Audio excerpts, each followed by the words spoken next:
Welcome to Help Me Process, a weekly ish casual video memo series of an external processor, that's me, attempting to make sense of her experiences. Today, I want to talk about something that happened in a workshop series that I had. And this is around Japanese concentration camps here in the United States. So, in my workshops, I often use some form of creativity, so whether that's writing, using art pieces is also occasionally a part of what I use to help people think through whatever it is we're focusing on. So we're always doing self reflection, um, taking a look at history, asking critical thinking questions, and I use a particular painting from Robert Shimamura that talks about his experience in the Japanese internment camps during World War II. Um, and so, particularly, what came up for me is really thinking about this idea of language power, and interrogating democracy and how we're thinking about that in the United States. So, first, with language, we often, if you've ever read about Japanese internment camps, it's very interesting that we use the term internment camps, or war camps or something like that, but we never use concentration camps.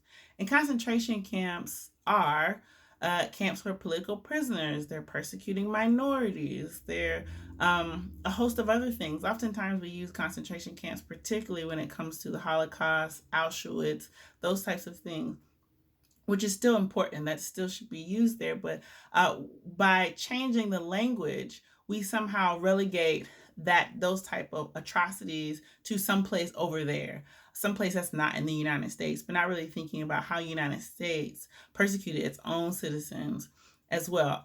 Over 100,000 Japanese folks were rounded up by the order of President Roosevelt to leave their homes, schools, businesses, and be taken to these desolate places across the United States for years. Um, some died, some were killed, um, others lost a host of other things. But what I found really interesting that came up in the workshop is someone said, it's even more interesting.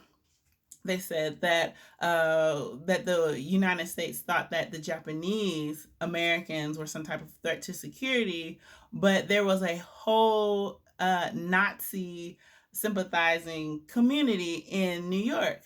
And I was like, huh, I wonder what that was. And so uh, I found that Siegfried Park in Yaphank, New York, in the 1930s was a neighborhood of Nazi sympathizers.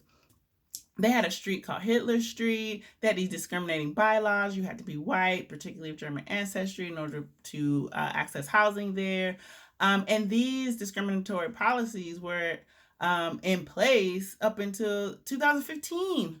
And that only came to the fore because, to my understanding, a white family who could not sell their home, who bought a home in this place, could not sell their home the way they wanted to, so they sued the German American League, who I guess runs the neighborhood or whatever it might be.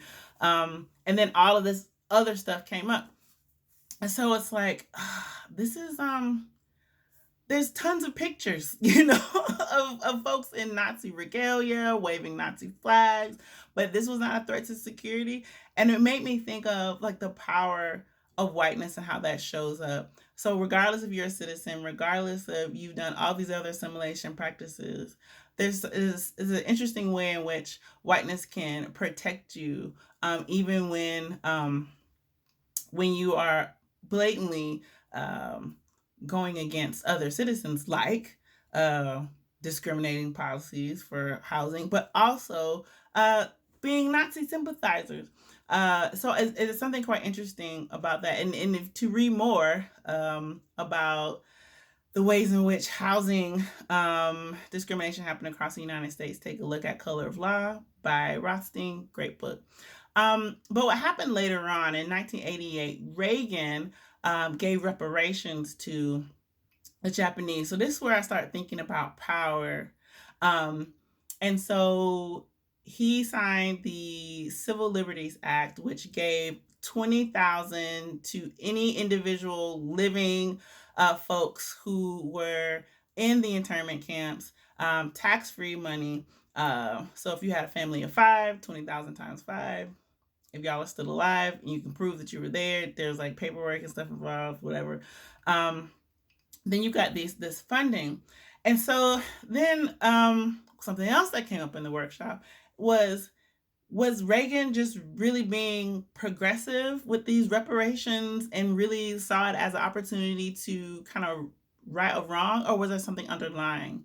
And then we dug a little the participant start talking a little bit about the ways in which during this time the United States, Reagan in particular, was seeking to have stronger alliances with Japan, particularly to work against Soviet Union, believing there's a security threat, and against China in certain ways, and then Japan welcomed the U.S. troops. So there's something very interesting around um, when thinking about the ways in which United States and various systems can have a semblance of fighting for equity and equality and righting past wrongs, but it can't do it in and of itself. It has to have some other type um, of benefit.